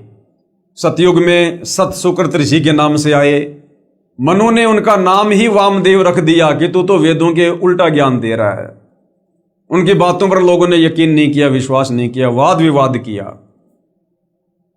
उसके बाद त्रेता युग में कबीर परमात्मा मुनिंद्र नाम से आए, द्वापर में करुणामय ऋषि के नाम से आए और कलयुग में 650 साल पहले अपने ओरिजिनल नाम कबीर देव के नाम से आए, जिनको हम कबीर जी कहते हैं, कबीर साहिब कहते हैं। तो चारों युगों में किसी ने भी विशेष तौर पर कबीर परमेश्वर की बातों पर गौर नहीं किया और आत्म कल्याण से वंचित रहे और उनके जाने के बाद आज उनकी महिमा कर रहे हैं। त्रेता युग में रामचंद्र जी आए, जैसा भी ज्ञान ध्यान समाधान लेकर आए थे, लोगों ने वो भी फायदा नहीं उठाया, उनके साथ में लड़ाई झगड़ा करने में लगे रहे, उनकी निंदा चुगली करने में लगे हुए। द्वापर में श्री कृष्ण जी आए, जैसा ज्ञान ध्यान समाधान लेकर आए थे, लोग उसका भी फायदा नहीं उठा पाए, उनके साथ लड़ाई झगड़े में लगे रहे, मार पिटाई में लगे रहे। कभी कंस आ रहा है, कभी पूतना, कभी केसी, कभी चानौर, कभी काल्यावन, कभी शिशुपाल, ठंडा पानी नहीं पीने दिया। अंत में मृत्यु भी उनकी पैर में जहरीला तीर लगने से हुई। श्री रामचंद्र जी ने अंत में सरयू नदी में छलांग मार के आत्महत्या की, जिसको लोग जल समाधि कहते हैं। और आज उनके चले जाने के बाद दुगने जोश से उनके मंदिर बना बना के, धाम बना बना के, तीर्थ बना बना के आज हम उनकी पूजा शुरू कर रहे हैं। भैया अब क्या मिलेगा? अब क्या मिलेगा? अरे भैया, पत्थर की गाय या भैंस कभी दूध दे सकती है क्या? डॉक्टर जब तक जिंदा है, जीवित है, तब तक उसके पास जाओ, अपनी समस्या लेकर जाओ, तुम्हारी नब्ज देखेगा, तुम्हें रोग की दवा देगा, तुम स्वस्थ होगे। अब डॉक्टर के मरने के बाद उसकी पत्थर की मूर्ति बनाओ, चाहे उसका मंदिर बनाओ, और जाकर कितना रोध हो, वो पत्थर की मूर्ति कोई राहत, कोई लाभ नहीं दे सकती है। तो हमें समझाया जा रहा है कि जो गलतियां हम युगों युगों से करते आ रहे हैं, कम से कम इस समय तो उस गलती को ना दोहराओ, इतिहास से शिक्षा लो और वर्तमान में महापुरुष को पहचानो, उनके साथ वाद विवाद मत करो, लड़ाई झगड़ा मत करो, व्यर्थ की दुनिया की बातों में आकर निंदा चुगली मत करो, पाप के भागी मत बनो। पहले से ही हम घोर पापों से लदे हुए हैं, क्योंकि ये कलयुग है। हमारे पुण्य 3 युगों में समाप्त हो चुके हैं। अब हर किसी की गाड़ी में केवल पाप कर्म लदे हुए हैं। ऊपर से संतों का अनादर करके, निंदा करके और ज्यादा पाप कर्मों की हम गठरी बांध रहे हैं। तो ऐसा करने से महादुखी हो जाएंगे। इसलिए समझाया जा रहा है कि जो गलतियां आज से पहले हुई हैं, अब वो गलतियां ना दोहराओ और सतगुरु रामपाल जी के सत्संग निष्पक्ष भाव से धैर्य के साथ सुनो। समझ में आते हैं तो अपना लो, नहीं समझ में आते हैं तो छोड़ दो, व्यर्थ में निंदा चुगली क्यों। तो हमारे भले के लिए हमें यहां पर समझाया जा रहा है। उस समय के शासन व्यवस्था व जनता ने उनकी दिव्य बातों व आदर्शों पर ध्यान नहीं दिया और उनके अंतर ध्यान होने पर दुगने उत्साह से उनकी पूजा शुरू कर पूजने लग गए। ये भी एक विडंबना कि हम जीवंत और समय रहते उनकी नहीं मानते, अपितु उनका विरोध व अपमान ही करते रहे। कुछ स्वार्थी तत्व जनता को भ्रमित करके परम संत को बदनाम करके बाधक बनते हैं। भाई तत्वदर्शी संत क्या करेगा कि वो बिजनेस तो करता नहीं है, लोगों को कोई काम धंधा करने की ऐसी कोई टेक्निक तो बताता नहीं है। परम संत यहाँ पर आध्यात्मिक ज्ञान देते हैं जो हमारे धर्मशास्त्रों में होता है, लेकिन हमारे तत्व ज्ञानहीन नादान धर्म गुरु तत्व ज्ञान के अभाव में हमें भक्ति और भगवान के विषय में नहीं बता पाते हैं और एक प्रकार से वो धर्म को धार्मिक धंधे के रूप में सेट कर चुके होते हैं। और जब तत्वदर्शी संत यहां पर आते हैं, वे हमें उन्हीं धर्मशास्त्रों को खोल खोल के दिखाते हैं कि भाई देखो भक्ति और भगवान के विषय में क्या लिखा हुआ है और हमारे से हमारे नादान धर्म गुरु क्या पूजा करवा रहे हैं। तो बताओ हमें लाभ कैसे मिलेगा, हमारा मोक्ष कैसे होगा, हमारे दुखों का निवारण कैसे होगा। और जब जनता उस तत्वदर्शी संत की बातों पर ध्यान देती है और उसके बताए अनुसार सत साधना करती है, तो वो अद्वितीय लाभ प्राप्त करने लग जाती है, जिसके चलते उन नकली संतों को चिंता होने लग जाती है कि यदि सारे लोग उस तरफ चले गए तो फिर हमारा धंधा कैसे चलेगा, हमारे बच्चे कैसे पढ़ेंगे। जब पाखंडी खत्म हो जाएगा फिर पाखंडियों का क्या सारा। जिस कारण से वो ज्ञानहीन धर्मगुरु उस तत्वदर्शी संत के खिलाफ जनता को गुमराह करके भड़का देते हैं और उस महापुरुष का विरोध करवा देते हैं, जनता को भी पाप का भागी बना देते हैं और फिर स्वयं भी अंत में नरक के भागी बनते हैं। तो हमें इतिहास पहले बताया जा रहा है ताकि वर्तमान में हम वो गलतियां करने से बचें, अपितु उनका विरोध व अपमान ही करते रहे। कुछ स्वार्थी तत्व जनता को भ्रमित करके परम संत को बदनाम करके बाधक बनते हैं। यह उक्ति हर युग में चरितार्थ होती आई है और आज भी हो रही है। यानी सन 2006 में करोथा कांड हुआ, सतगुरु रामपाल जी ने क्या किया, वही किया जो चारों युगों में आकर वो करते हैं।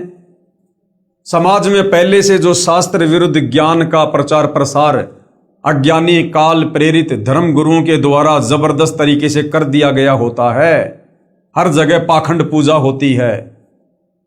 सतगुरु रामपाल जी ने उस पाखंड पूजा का विरोध किया, अपने सत ज्ञान आधार से सत्संग कर करके शास्त्र प्रमाणित ज्ञान दे दे के सर्व धर्म शास्त्रों से उन अज्ञानी धर्मगुरुओं की पोल खोल खोल के कि भाई देखो ये जो धर्मगुरु हैं मकसद इनका भी कुछ गलत नहीं, ये भी निकले तो जनता के उपकार के लिए थे, लेकिन इन लोगों के पास में शास्त्र अनुकूल साधना नहीं है।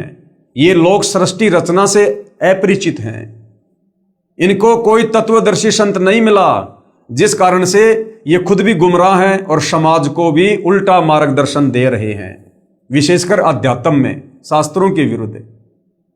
तो वो जो नादान धर्मगुरु होते हैं वो भड़क जाते हैं कि अगर सारी जनता सतगुरु रामपाल जी के अनुसार चल पड़ी तो फिर हमारे पास में कौन आएगा, और हमारे पास में कोई नहीं आएगा तो फिर हमारा कारोबार कैसे चलेगा, हमारा परिवार कैसे पड़ेगा फिर।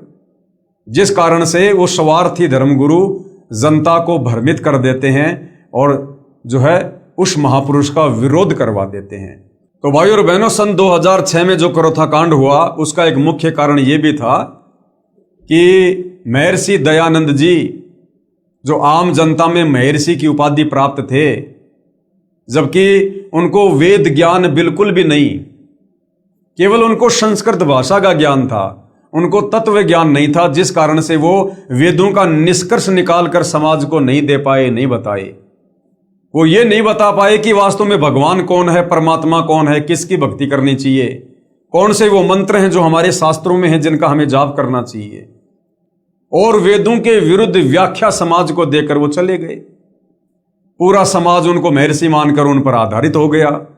अब सतगुरु रामपाल जी ने आकर जब उनके वेद ज्ञान को अपने उस अमर तत्व ज्ञान से कंपेयर करके समाचार पत्रों के माध्यम से, टीवी चैनलों के माध्यम से दिखाया कि भाई देखो, महर्षि दयानंद जी अपनी सत्यार्थ प्रकाश पुस्तक में जो कहा करते थे कि ये पुस्तक वेदों के अकॉर्डिंग है, इस पुस्तक में जो भी लिखा है वेदों के अनुसार लिखा है, तो सतगुरु रामपाल जी ने चारों वेदों को भी सामने कर दिया और सत्यार्थ प्रकाश को भी जो है जनता के सामने कर दिया कि देख लो भाई, इस सत्यार्थ प्रकाश में लिखा गया ज्ञान वेदों के अनुसार तो 1% भी नहीं है, 1% भी। तो लोग रह रहकर सतगुरु रामपाल जी की शरण में आने लगे और शतभक्ति करने के चलते अद्वितीय आध्यात्मिक लाभ प्राप्त करने लगे, जिस कारण से आर्य समाज के जो चंद जो धर्म गुरु हैं, अब उनकी रोजी रोटी पे समस्या आ गई। उन्होंने जनता को सतगुरु रामपाल जी के विपरीत भड़काना शुरू कर दिया, जिस कारण से करोथा कांड हुआ। उसके बाद सन 2014 में बरवाला कांड हो गया। उसकी भी राम कहानी कुछ ऐसी मिलती जुलती है। आप मेरे बाकी वीडियो देख सकते हैं, आपको भली भांति समझ में आ जाएगा। तो कहने का मतलब है, जब कोई महापुरुष धरती पर आता है उस समय हमें उनके विचारों से पहले भली भांति परिचित होना चाहिए। चलो, आज से पहले तो हमारे पूर्वज अनपढ़ थे, अशिक्षित थे, इन धर्म गुरुओं के सामने बेचारों की बोलने की हिम्मत नहीं होती थी। अरे अब तो सतगुरु रामपाल जी ने सबकी धोती सी धो दी, इनको मुंह छुपाने के लिए जगह नहीं है। ऊपर से हमारे को अक्षर ज्ञान युक्त कर दिया, सभी धर्मशास्त्रों को सार्वजनिक करवा दिया। पहले धर्मशास्त्र हर जगह नहीं मिला करते थे, अब तो आपको हर मार्केट में, हर गली में, हर दुकान में मिल जाएंगे। ऊपर से सतगुरु रामपाल जी ने विज्ञान के द्वारा इन संस्कृत भाषा में लिखे धर्मशास्त्रों को हर भाषा में ट्रांसलेट करवा दिया, अनुवाद करवा दिया।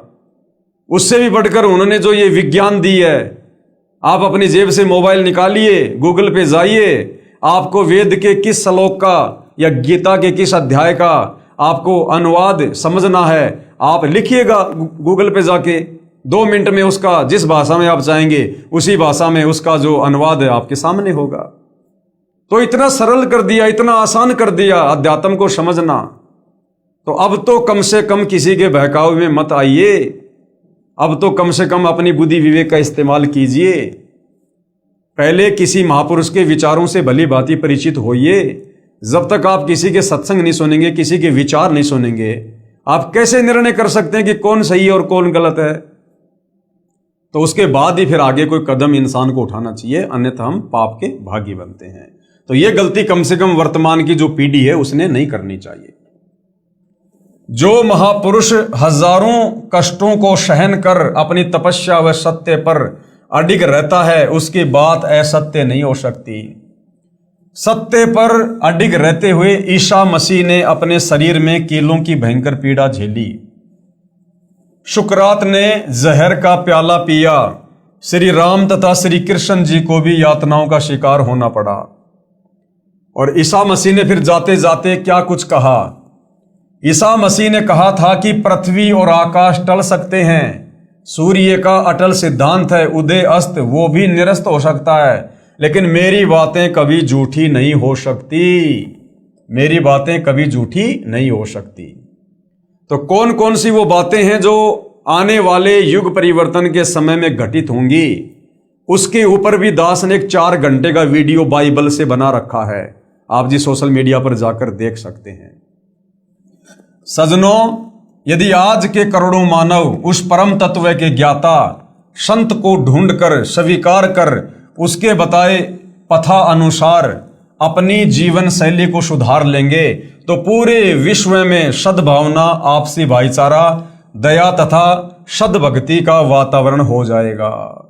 अब भाइयों और बहनों, आप लोगों ने तो उस परम तत्व के ज्ञाता संत को ढूंढने की आवश्यकता भी नहीं है, उनकी खोज हो चुकी है। और वैसे उनको कोई खोज नहीं सकता। परमात्मा को कौन खोज लेगा? किसकी औकात है? वो तो स्वयं आकर यहां अपनी जानकारी देते हैं, स्वयं ही अपनी पहचान करवाते हैं। वो स्वयं ही आकर हमें अपना हाथ पकड़ाते हैं। उस परमेश्वर को कोई ढूंढ नहीं सकता, कोई खोज नहीं सकता। ये सतयुग त्रेता द्वापर से हमारे साधु संत महात्मा ऋषि, जिनकी लाखों और हजारों वर्षों की उम्र हुआ करती थी, जंगलों में जा जाके शरीर को गड़ा गड़ा के नष्ट हो गए। उनको तो 21 ब्रह्मांड के नकली भगवान काल की छाया के दर्शन भी नहीं हुए। वो तो आज तक काल के दर्शन भी नहीं कर पाए। उस परमेश्वर को ढूंढना खोजना ये इंसान की कल्पनाओं से भी बाहर की बात है। ये तो वर्तमान समय में इस पृथ्वी के मानव समाज का परम सौभाग्य है जो परमात्मा स्वयं सतलोक से चलकर धरती पर प्रकट हैं और रह रहकर आप और हमारे तक अपनी जानकारी पहुंचा रहे हैं। हमें सहज में ये सत भक्ति मार्ग देकर हमारी आत्मा का कल्याण करना चाह रहे हैं। और अगर इस सु अवसर को भी हम नादानों ने ठुकरा दिया तो फिर अनंत युगों के लिए लक 84 योनि में गधे कुत्ते बनकर असहनीय पीड़ा भोगेंगे। तो समझदार व्यक्ति कभी भी ऐसी आपत्ति मोल नहीं लेगा और परम संत के वचनों को सुनेगा, समझेगा और उनकी शरण में आकर अपनी आत्मा का कल्याण करवाएगा। वर्तमान का मानव बुद्धिजीवी है। क्यों है? क्योंकि वर्तमान का समय विशेष है। ये कलयुग की बिचली पीढ़ी है, मोक्ष का प्राइम टाइम है जो परमात्मा कबीर साहिब जी ने पहले से निर्धारित किया हुआ था। और इस समय ही परमात्मा ने इस जीव को इतनी सुविधा देनी थी। जैसे ये विज्ञान है, टेक्नोलॉजी है, तरह तरह के ये वैज्ञानिक जो ये उपकरण है, TV, radio, internet, satellite, aeroplane, helicopter और भी बहुत सारी सुख सुविधा, एसी, पंखे, ये कूलर वगैरह, मोटरसाइकिल वगैरह। भाई और बहनों, आज से पहले क्यों नहीं थी ये? पूरा सतयुग बीत गया, त्रेता युग बीत गया, द्वापर युग बीत गया, कलयुग 5000 साल बीत गया। लोग पशुओं को खिलाने के लिए जो चारा काटा जाता है, उस चारे को काटने वाली हाथ वाली मशीन भी नहीं बना पाए थे। इतनी भी बुद्धि नहीं थी। और अब परमपिता परमेश्वर जी ने जब ठीक का समय आया तो अपने रिमोट से इंसान को बुद्धि दे दी और परमेश्वर ने विज्ञान का आविष्कार करवा दिया, तरह तरह के वैज्ञानिक उपकरण बनवा दिए। अरे भाई, जिस मटेरियल से ये वैज्ञानिक उपकरण बनाए गए हैं, ये मटेरियल तो सतयुग में भी था, त्रेता युग में भी था, द्वापर में भी था। अरे जमीन को खोद खोद के ये कच्चा मटेरियल निकाल के मशीनों में उसको ढाल के उसके बाद ही तो लोहा है, प्लास्टिक है, एल्यूमिनियम है, ये आपका तांबा है, तरह तरह की धातुएं हैं जिनसे ये चीजें बनाई गई हैं। तो ये सारी चीजें तो धरती में सतयुग में भी थी, त्रेता में भी थी, द्वापर में भी थी। लेकिन भाई और बहनों, परमेश्वर ने वर्तमान का जो समय है इसी को भक्ति के लिए सेलेक्ट किया हुआ था और ये सारी सुविधा गुरुदेव भगवान ने वर्तमान में ही हमको देनी थी इस भक्ति में सहयोग के लिए, ताकि हमारा समय व्यर्थ ना हो और हम ज्यादा समय भक्ति को दें, परमात्मा के सुमरण को दें। लेकिन काल ने इस विज्ञान का दुरुपयोग किया, आप और हमें केवल माया की दौड़ में लगा दिया, भौतिकतावाद में उलझा के रख दिया। लेकिन अब वो समय आ गया है।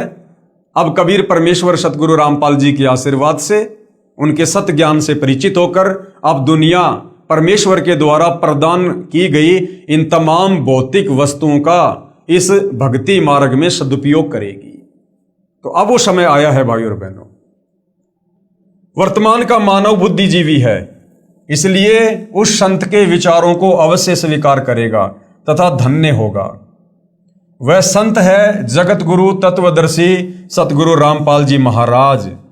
और कृपया पढ़िए सतगुरु रामपाल जी महाराज की संक्षिप्त जीवनी जो सर्व भविष्यवाणियों पर खरी उतर रही है। तो भाई और बहनों, आज आप और हमें कबीर परमेश्वर सतगुरु रामपाल जी ने मनुष्य जन्म देकर जो विशेष बुद्धि प्रदान की है, हमने उसका विशेष फायदा इस अध्यात्म को समझकर उठाना चाहिए। भाई, जैसे त्रेता युग में रामचंद्र जी आए, क्या आप और हम वर्तमान के इंसानों से रामचंद्र जी में ज्यादा बुद्धि नहीं होगी? अरे त्रेता युग का समय कितना अच्छा माहौल होगा, धरती पर जंगल होंगे, बढ़िया शुद्ध वातावरण होगा, बढ़िया ऑक्सीजन होगी। ये वर्तमान की तरह गाड़ी घोड़ों की, एसी की, इस प्रकार के भौतिक संसाधनों की ये भागा दौड़ नहीं थी। लोग बड़े सदाचारी थे, नेक नीति ईमानदारी से जीवन यापन करते थे, भगवान से डरते थे। वेदों के अनुसार भक्ति करते थे, धर्म कर्म को लोग जानते थे। ये वर्तमान की तरह लोग पैसे के पीछे नहीं भागा करते थे। तो सोचिए त्रेता युग का समय और स्वयं धरती पर विष्णु जी रामचंद्र रूप में, वो विष्णु अवतार रामचंद्र जी। क्या आज हम इस कलयुग के इंसान जो हर प्रकार से विषय विकारी हैं, बुराइयों में घिरे हुए हैं, लोभ लालच हमारे अंदर भरा हुआ है, क्या आप और हमारे अंदर श्री रामचंद्र जी से भी ज्यादा बुद्धि है क्या? जो हमने ये वैज्ञानिक उपकरण बना लिए होंगे, हमारी बुद्धि उन त्रेता युग के मनुष्यों की तुलना में ऊंट के मुंह में जीरे के बराबर भी नहीं है। हम नेक नीति, ईमानदारी में, इंसानियत में, मानवता में श्री रामचंद्र जी और जो त्रेता युग में जो इंसान थे उनके पैर के नाखून के बराबर भी नहीं है।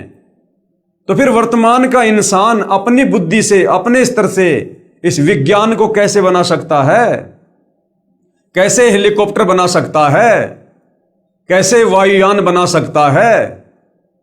जब श्री रामचंद्र जी नहीं बना पाए, क्या उनको एरोप्लेन की आवश्यकता नहीं थी? अरे जब उनकी पत्नी को रावण उठाकर ले गया था और उन्होंने सेना लेकर जानी थी लंका में, तो चाहते तो वो भी एरोप्लेन बना लेते, हेलीकॉप्टर बना लेते। उनको समुद्र पे वो पुलिया बनाने की आवश्यकता क्यों? क्या उनको जरूरत नहीं थी क्या एरोप्लेन की? लेकिन उस समय परमात्मा ने ये विज्ञान नहीं देनी थी, इंसान को ये बुद्धि नहीं देनी थी। ये समय परमात्मा ने वर्तमान का निश्चित किया हुआ था। ये वर्तमान में ही परमेश्वर ने सब कुछ करना था। तो भाई और बहनों, इस विज्ञान के दम पर इंसान जो भगवान को भूल चुका है कि विज्ञान ही सब कुछ है, वो भाई बहुत बड़ी भूल में है, बहुत बड़ी भूल में। ये इंसान के दिमाग की खोज नहीं है।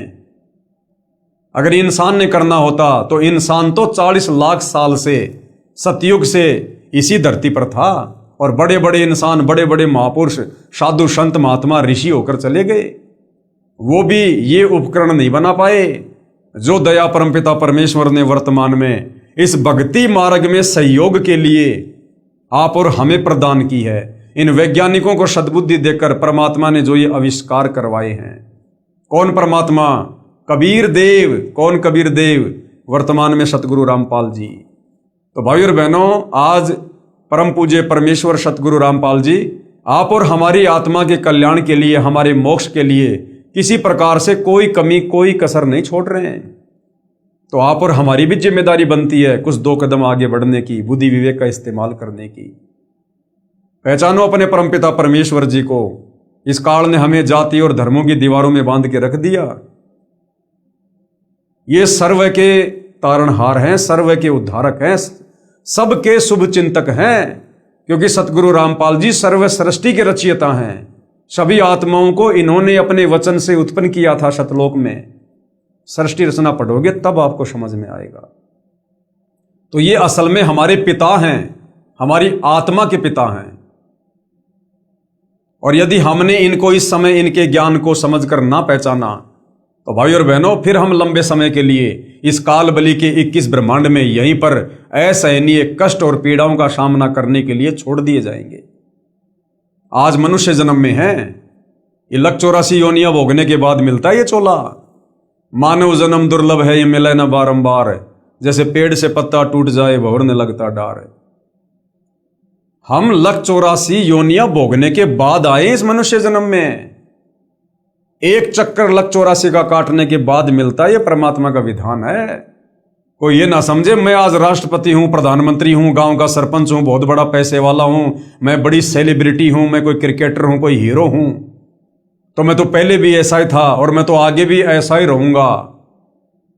आप चाहे वर्तमान में देश के राष्ट्रपति हो, चाहे फिल्मी हीरो हो, चाहे कितने बड़े धनपति और कुबेरपति हो, अगर वर्तमान में सतगुरु रामपाल जी से उपदेश लेकर भक्ति का बीज नहीं बोया, तो अगले जन्म में सीधे लक 84 योनि में गधे, कुत्ते, सुअर बनकर गोबर खाओगे। आप लोग इस काल बलि के षड्यंत्र से परिचित नहीं हो अभी, क्योंकि अभी आप अध्यात्म से दूर हो। अभी आपको सृष्टि रचना का ही नहीं पता। जब तक हम इस काल की 21 ब्रह्मांड की गंदी व्यवस्था से परिचित नहीं होंगे, हमारी भक्ति में रुचि बनेगी नहीं। और रुचि नहीं बनेगी तो इसी प्रकार हम संतों का विरोध करके अपने कर्म फोड़ते रहेंगे। और ये अनमोल मनुष्य जन्म जो परमात्मा ने दिया, जिसकी कोई कीमत ही नहीं हो सकती, हम इसको यूं ही कोडियों के भाव बर्बाद करके, दो रोटी के चक्कर में, झूठी मान बढ़ाई के चक्कर में समाप्त करके निकल लेंगे। अगले जन्म में गधे बनकर फिर कुम्हार के नीचे लटकाएंगे, या सुअर बनकर फिर लैट्रिन खाते फिरेंगे। फिर ना तो हमें कोई समझाने वाला मिलेगा और ना हम किसी की बात समझने के योग्य रहेंगे। तो भाई और बहनों, आज ये वक्त है, आज ये समय है, ये मनुष्य जन्म में जो सुविधा हम ले रहे हैं ना, ये सुविधा भी परमात्मा कबीर साहिब की रजा से हमें मिल रही है, क्योंकि वो भगवान वर्तमान में धरती पर है। अन्यथा भाई और बहनों, विचार कर लो, आज से 40-50 साल पहले, आज से 40-50 साल पहले गेहूं का, बाजरे का क्या भाव होगा? 5 रुपए किलो या 4 रुपए किलो मान लो, 2 रुपए किलो मान लो, इतना सस्ता था। और जिस समय ये गेहूं बाजरा 2 रुपए किलो था, 5 रुपए किलो था, उस समय लोग पेट भर के नहीं खा पाते थे, पेट भर के। और आज यही गेहूं, यही आटा 50-50 रुपए किलो हो गया शहरों में, 50-50 रुपए किलो, और आज लोग इसको बर्बाद कर रहे हैं। तो इतनी सुख सुविधा इस कबीर भगवान सतगुरु रामपाल जी के धरती पर प्रकट होने से है, क्योंकि जहां यह परमात्मा प्रकट होता है संत रूप में, वहां पर खुशहाली खुशहाली आ जाती है। लेकिन ये सदा नहीं रहेगी। अगर सदा के लिए चाहिए तो सतगुरु रामपाल जी के ज्ञान को समझकर, उनकी शरण में आकर, आजीवन मर्यादा में रहकर भक्ति करके उनके साथ सतलोक जाने की तैयारी पकड़ लो। और सतलोक जाने के बाद हमें सदा सदा के लिए सुख मिलेगा। वहां हमें सर्व वस्तुएं फ्री में मिलेगी, मुफ्त में। वहां हमारा जन्म मरण से पीछा छूटेगा, गधा कुत्ता सूअर बनने से पीछा छूटेगा।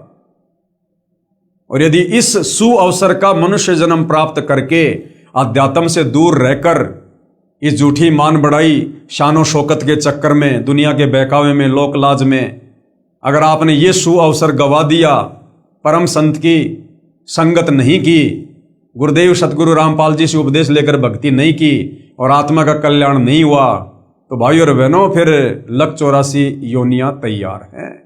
फिर इस काल का डंडा 24 घंटे सिर पे पड़ेगा, 24 घंटे। फिर ये 56 प्रकार के भोजन नहीं मिलेंगे, मनमर्जी का काम नहीं चलेगा।